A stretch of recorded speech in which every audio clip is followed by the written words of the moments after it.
Ladies and gentlemen, I would like to remind you that today is the last day for you to collect the points in order to win the Amazon gift card. You can do that by attending all of the forum sessions, engage with the speakers through the Q&A, and visit the virtual booth to collect the points. So, do your best.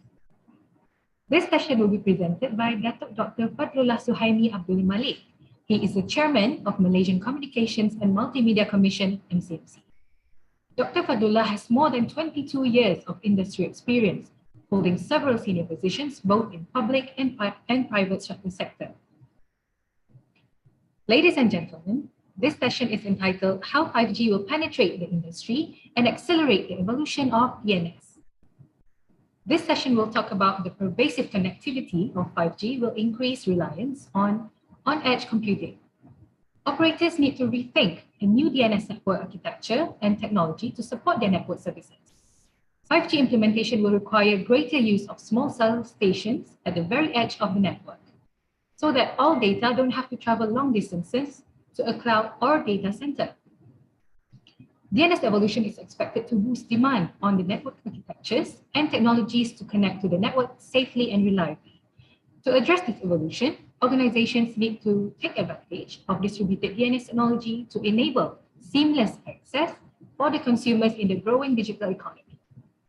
Ladies and gentlemen, if you have any questions for our speaker, kindly submit it in the Q&A box and we will address the answers to you via email. Now, I would like to welcome Dr. Doctor to the floor.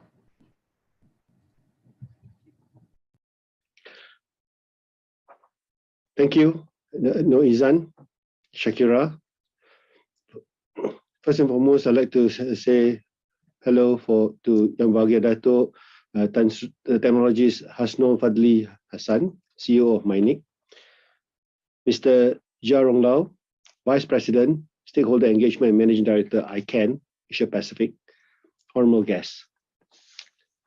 Thank you for having me here today to share with you a little bit about how 5G will evolve and progress in Malaysia, and how that evolution will help accelerate the evolution of DNS, especially in Malaysia. If you look back in history, next, we have moved from 1G all to 5G in a very short space of time, actually. In 1980s, we were all enjoying this whole new experience of being able to speak while in the car and no longer being saddled by having to be in a fixed place to be able to talk. Then came the 2G experience, the second generation in the 90s, where the phones got smaller, obviously, and we were able to speak with greater clarity because we've moved from analog to digital. And we had this new experience of being able to type on the phone. Many of us suddenly had this ability to do finger gymnastics. Okay? And I've seen people who can talk and not look at the phone and type a message at the same time. That was the new skill set of the 90s. We were all amazed. In the early 2000s, we then saw the advent of 3G. Speeds were much better. We were able to get hold of information on the go simply because we were able to browse. At that point, the selling proposition was you could now do video conference. Unfortunately, that didn't quite happen. Okay? And that only happened 10 years later when the 4G came into the picture, when the mobile broadband speeds were much, much higher than the 3G. And we were able to do a lot of video conferencing. Data overtook the traditional voice because pretty much most of the voice communication were now on data. And today, even as I speak to you, we are all on the 4G space and being well prepared for the next phase of technology, which is the 5G, the 5th generation. Whilst 1G to 4G was pretty much a consumer-centric kind of experience, 5G would actually take it to the industry-centric. Yes, consumers will still have the experience of 5G, but today, as what we have in terms of applications and the way that we use the network and the devices, 4G would certainly suffice and would still be here for a fairly long time. And one thing we need to also understand is that whenever there is an evolution to a higher generation network, that does not mean the old network is being shut down, because we know many a times that you always need a safety net to a technology. So for 4G, the safety net is 3G and 2G. For Malaysia, we have made the decision to close down 3G simply because 4G had been expanded. But we still keep 2G. Some countries had done another way, where they close the 2G, but they keep the 3G. So for each country, the needs may be different, but certainly for Malaysia, we no longer needed the 3G, okay? And we now expand the 4G, and that is being driven largely by the massive program of the program called Jendela. We are now in our 3rd year, and we have been progressing fairly well in that space, and the experience on the 4G had also increased. So let me come back to the 5G. Okay, a lot has been talked about. Okay. Malaysia was a bit late coming into the party, but nevertheless, it is meant to enhance the experience and the digitalization of industries, and we need to do it sooner rather than later. For Malaysia, it is imperative because this is the strategy for us to actually reposition Malaysia in terms of the global economy, whereby 5G would be a key requirement for pretty much many investments. So what is this animal called 5G? Without going into the very detailed explanation of 5G, suffice to say is that 5G is a network that allows you to have higher speeds. What we talk about higher speeds is that if 3G gave you a speed of 1 meg, 4G today can give you a speed of 40 meg, 5G can give you a speed as high as 1 gig. Okay. Although that is pretty much theoretical, okay, but in some countries we have seen, like in Korea, whereby the speeds on 5G had touched north of 600 megabit per second in an open market. So obviously, it's like easily more than 10 times the speed of what you get on 4G today. So what does that mean? It means that we can transfer data very, very fast. Okay, we are able to provide data in near real time, near instantaneous, okay, which is very, very important. And because the technology of 5G allows for what we call as the ultra reliable low latency communications, it means that instantaneous experience allows for very critical activity to be it allows critical activity to be undertaken quite easily. People like to talk about surgery, remote surgery. In many countries, the expertise of a particular medical treatment tends to be largely located in an urban area. But patients do not all stay in urban areas. Some patients would stay in remote areas. For them to travel out is already a challenge, coupled with the fact that they are unwell, would make it even more difficult. And post-surgery, you certainly need tender loving care by your family, okay, in your recuperative phase. And again, if you are, you may have a successful surgery, you may not be able to recuperate well, simply because you may not have the people around you to take care of you. Okay?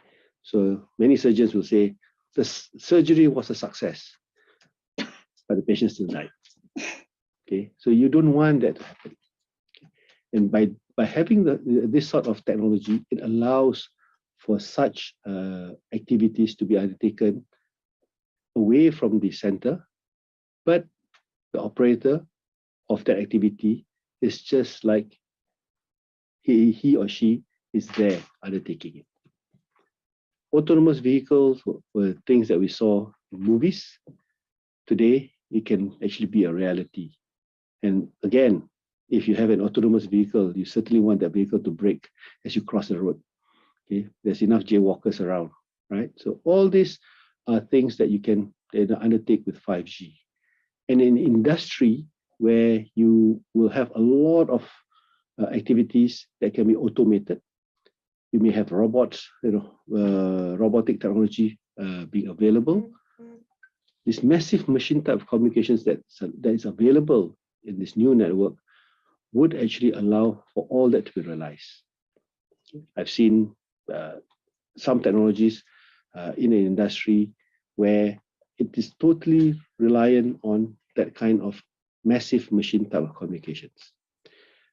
So there are many, many things that could happen. I've just mentioned a couple, but if you look at on the right side of the slide, it is only limited by your imagination. Okay, this is not exhaustive. Okay, it can go on and on. And because of this technology, the business model that supports its sustainability would also evolve. Okay, and many, many things, many, many new business models will come into play. I wouldn't go into that today. Moving on. When you look at all this, you would certainly need to be able to recognize who do you talk to. Therefore, each one would have a name, if you want, an address. And we are all familiar with DNS, okay, the domain name system, which in a way gives each entity an address that you know who you are connecting to. And because of that whole influx of potential of machine-to-machine type of work, a lot of ultra-reliable latency type of activities, you then realize that you need to have a whole bunch of addresses that you need to connect to in real time. Because otherwise, if you don't have the right addresses or you don't have enough of the addresses, you can't undertake all that you are imagining with the advent of 5G. And for DNS, yes, you have all those things like your distributed database, your name servers, all the way down to your domain names. These are things that we are very familiar with, okay? But it will grow even more, okay? And businesses would actually have a very visible presence on the net. Okay? And we've seen also the GLTV moving into a slightly different evolution. You have your top level domain name like .my being pushed by Mynic, and all that would be things that you would see happening. And when you merge that with the 5G, what happens is that you've got your server, you've got three things that will happen: the low latency to connect all things. You're able to have things closer to the servers, whereby the DNS would be pretty much the main thing that will then support cloud-based technologies to recognize what goes here, what goes there. Okay? And obviously, you will have a very highly available and safe and secured environment, because if you don't have that, then you're going to have a problem. Okay, where do I point to? Where do I connect to? Okay, will there be a breach in all that? Okay, so the importance of DNS cannot be said enough with the advent of 5G. If I can just touch base on three things. One is about the security, because you now have an address, which is key for you to communicate. It is now also a means for us to pinpoint where to protect. Okay, the DNS gives us an excellent viewpoint in reviewing the first layer for security. Okay, therefore, anything that we think that should not be there can be filtered out. So without DNS, that may not be doable. Second is the performance. The topology of it, okay, both in the current and the future 5G designs, will have a high demand on DNS in terms of the cache performance, the ultra low latency, and more and more of the physical and virtual activities and the applications. And because you now have clarity of how to connect, it becomes almost instantaneous for things to happen. And that would actually lead to a user experience. And when you are in a setting such as remote surgery, a setting such as autonomous vehicles, or even in a factory, this is so important and provide that high advantage in terms of using the radio network of 5G.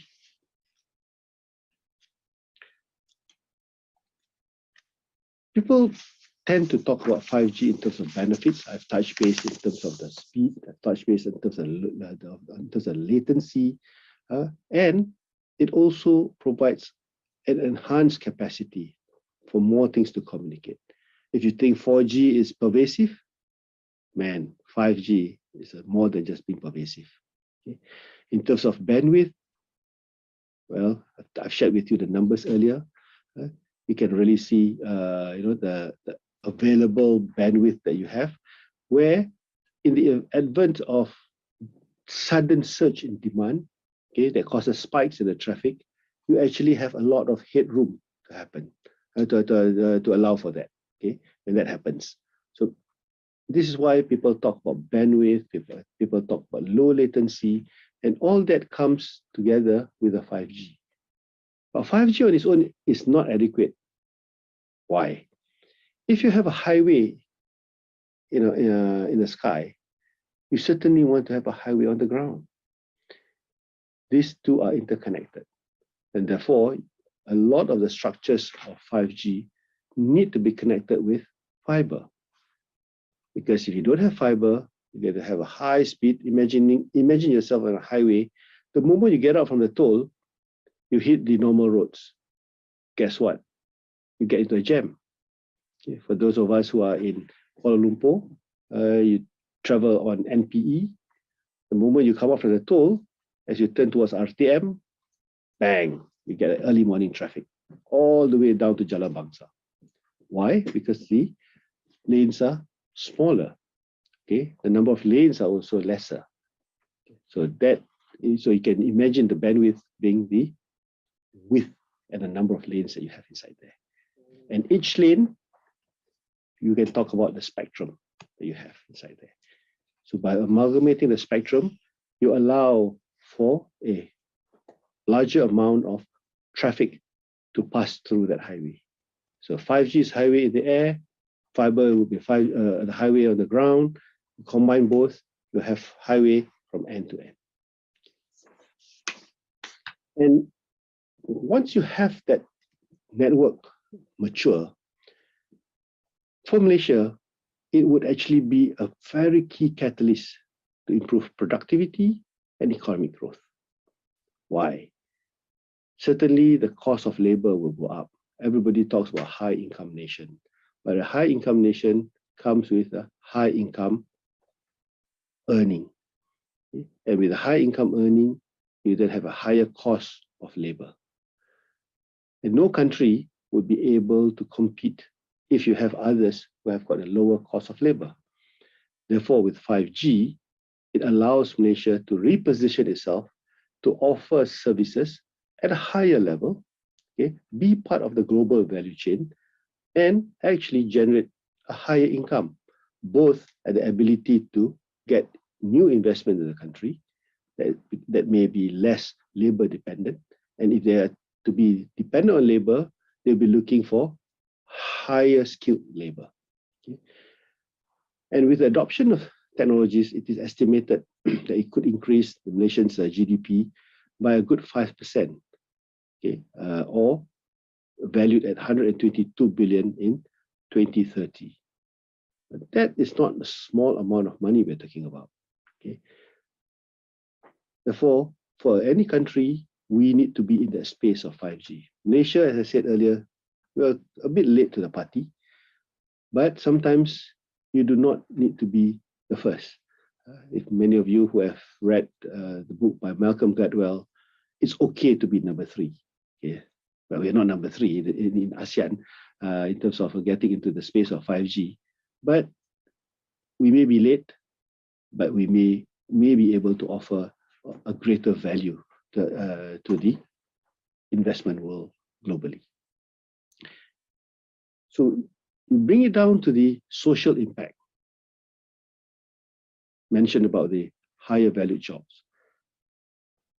It will also require talents to upskill itself, okay, so that you're able to then raise the bar in terms of what you can offer. And 5G provides that catalyst, okay? Because the last thing you want is you have a set of talents who are so skilled, but they don't have the means to utilize the new skills. And invariably, what will happen is that they will then leave the country. I don't believe in brain drain, okay? I always believe in brain gain, but still, in that short period of time, the brain drain could actually impact the ability for a country to then raise the bar in terms of what it can offer to the global world. We estimate that the adoption of 5G could create something to the tune of 740,000 new jobs. That's a huge amount of jobs in a country that has got about 30-odd million people. Okay. Because today, you've got a population that is better educated. They want to be able to work in better jobs. And if the jobs that you have today are the jobs that we had yesterday, then obviously the ability to earn will not increase. So you certainly need to see that happen. And one of the catalysts for that to happen would be the adoption of 5G. Okay. And we then get to move our offering from just cheap labor to a knowledge-intensive workforce, which then allows us to generate higher income for everyone. So in 5G, it cuts across everything, right? It talks about network, it talks about the internet, it talks about the traffic, it talks about the speed, and all that will come together. Okay? And for that, it will then have that impact both on the economy and on the social. It will never impact only one or the other. It will impact both. How do we go about doing that in Malaysia? Okay. In many countries, they have undertaken a more traditional approach, a more conventional approach, I would say, where it is open to the market, whereby the spectrum is being auctioned, and then the competitive entities will then roll it out into where they want. Let's look at the principles of that. Number one, if you have high costs and you leave it to a competitive market, naturally, the market will then invest in places where they get their ROI fastest. Where will that happen? It will happen in the urban area first. So what will that happen is that you'll see potentially a digital divide. Okay, those in the rural would get 5G much later compared to the 4G, compared to the urban. Number one. Number two, when you split the spectrum, just like building a highway, you can only build so many lanes. Okay. Now imagine if you have the whole piece of land, you then would be able to build many more lanes that would then allow for vehicles, in this case data, to pass through at a very high speed. Okay. But that does not mean it's all a single entity. It's the principle first we need to talk about. Okay.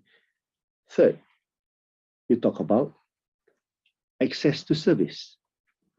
Second, you also talk about cost of service. So you and I as consumers, we need to pay, right? And if an entity had invested a huge amount of money upfront, what happens? They will then charge us, the end user, the price that they think would be right for the entity who had invested to get their returns as early as possible. Mind you, when I shared just now the evolution of 1G to 5G, you would see as we move from 3G to 4G, the time taken for technology evolution gets shorter, which means there's pressure on the investing entities to obtain their return on investment a lot earlier. And the only way they can get it is to get revenues from us consumers a lot more in the shorter space of time. So what would that mean again? For those of us who may not have the means to pay, may not be able to enjoy the service, right? So that's a very socialist looking perspective, but it's reality.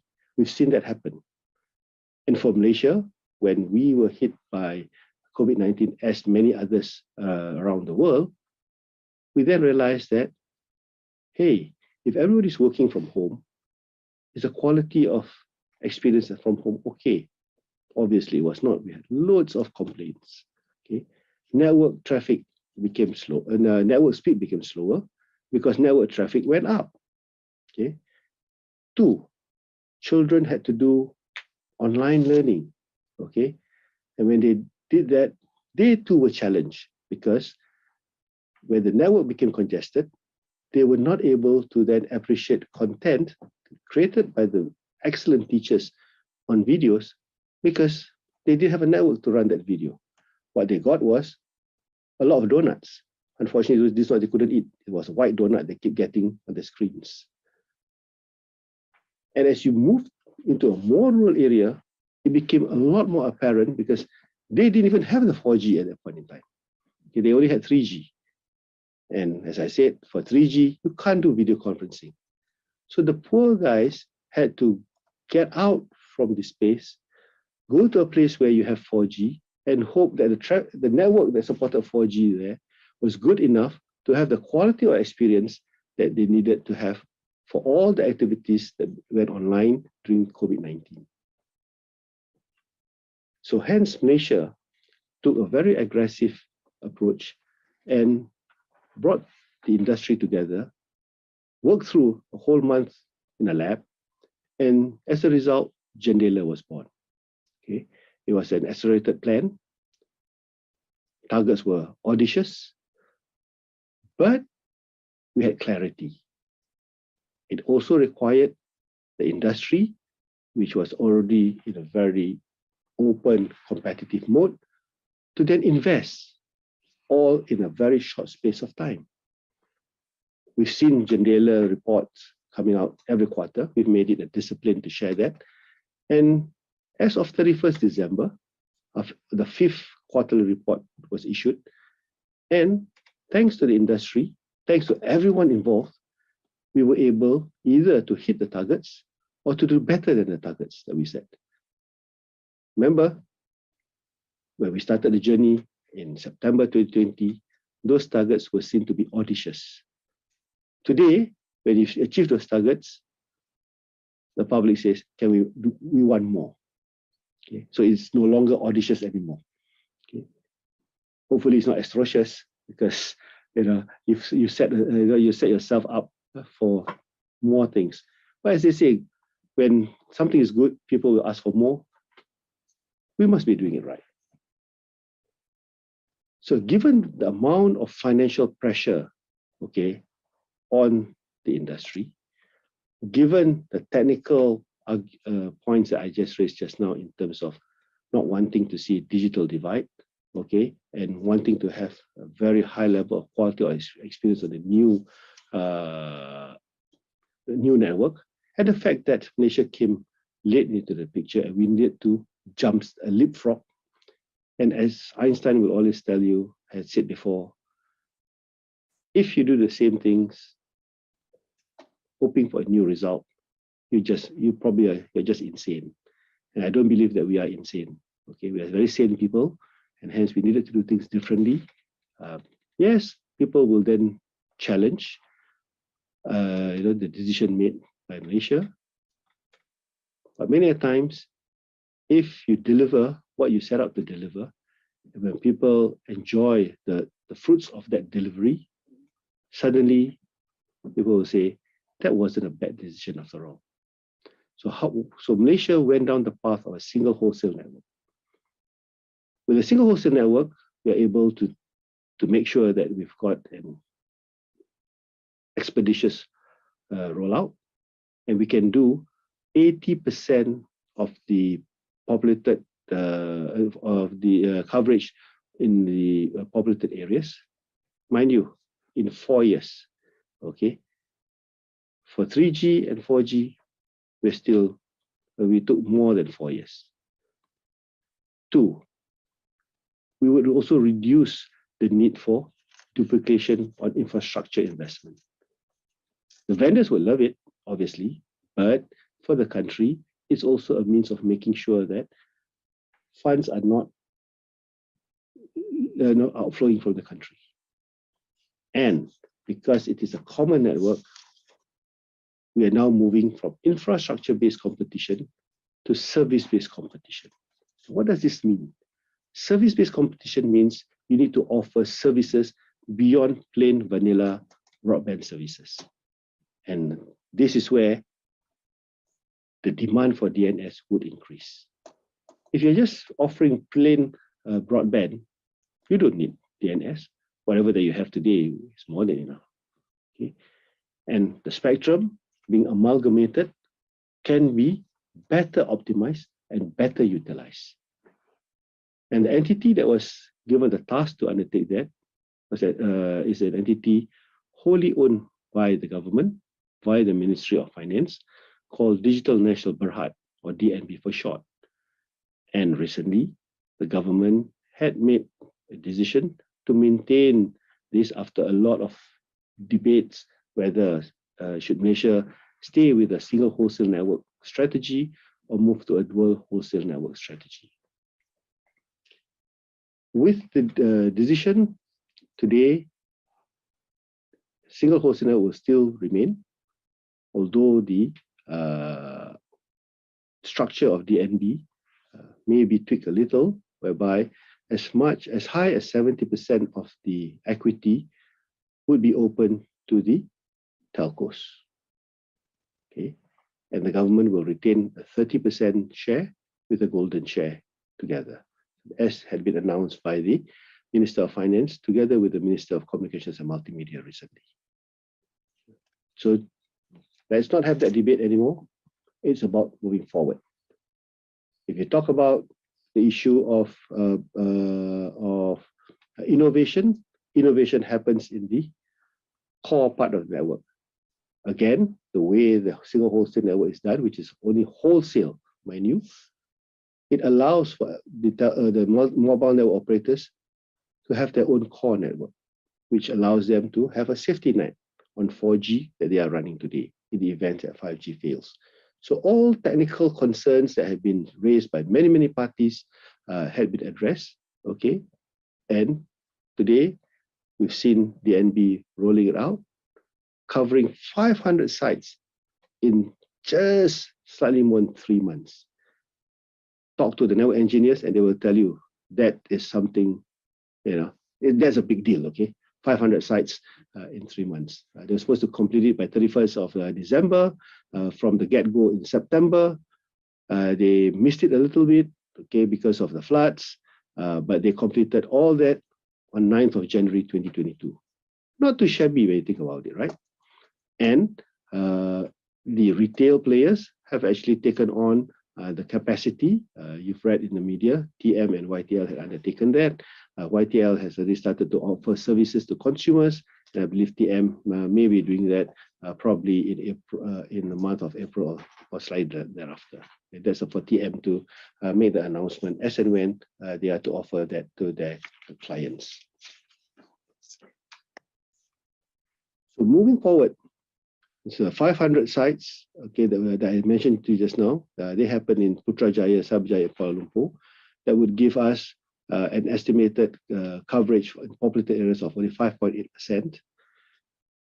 And they would be able to hit the 80% populated areas come end of 2024.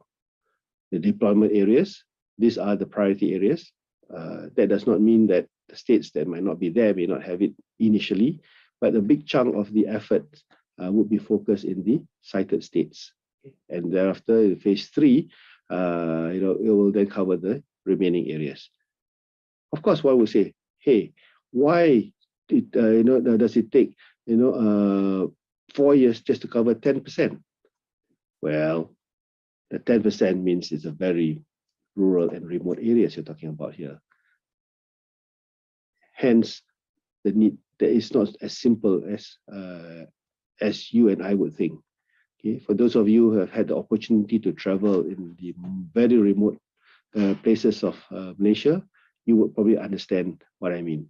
You believe me? Just go to a place in Sabah called Menumbuk, and then go to a kampung called Kampung Sangkabot, and you will understand what I mean. Okay, you don't have infrastructure there, but the people there, they all have handphones and they all want a service. Okay, so hence the need to make sure that the digital divide does not happen simply because if we simply by adopting a more conventional approach. For us to get into 5G, it was not something that we thought, and did it just out of the blue. It was something that had been planned, had been communicated, it had been shared. It was just the model that allowed that we chose made us roll out slightly later. The next couple of slides, I will share with you many of the use cases of where we think 5G would happen. Okay.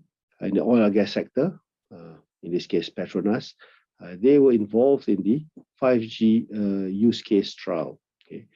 Simply because they needed to look at the cost of doing business, how can they improve productivity at a lower cost. So they were doing things like robotics, they were doing things like IoTs, big data, drones, the whole works.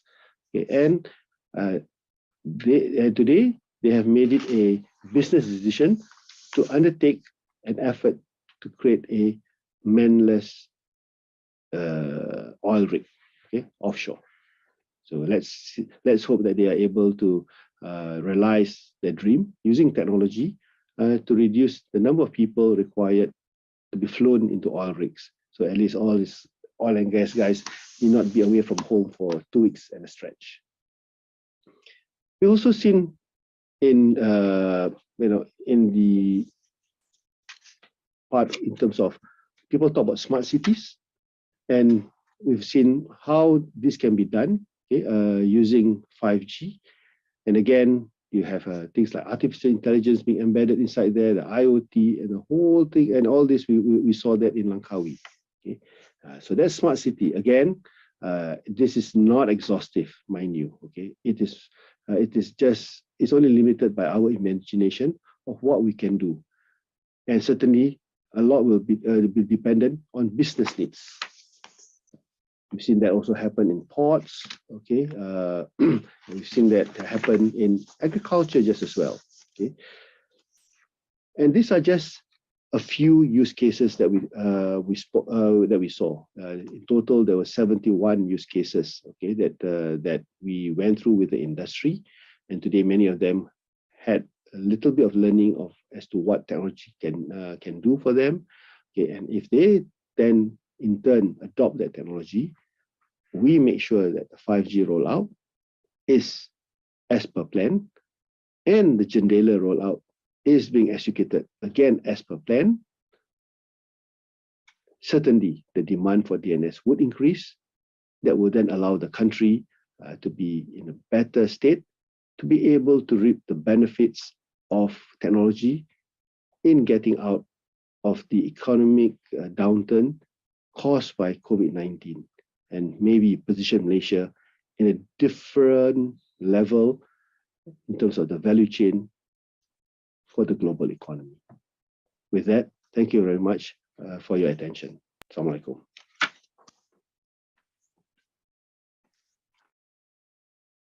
Thank you very much, Dr. Fadlullah, for the very interesting sharing session. My apologies. Ladies and gentlemen, for your information, this session is a pre-recorded session. Therefore, if you have any further questions for our speaker, kindly submit it in the Q&A box and we will address them to you offline. At the moment, I would like to invite you to fill out the survey questions that will pop up in front of your screens.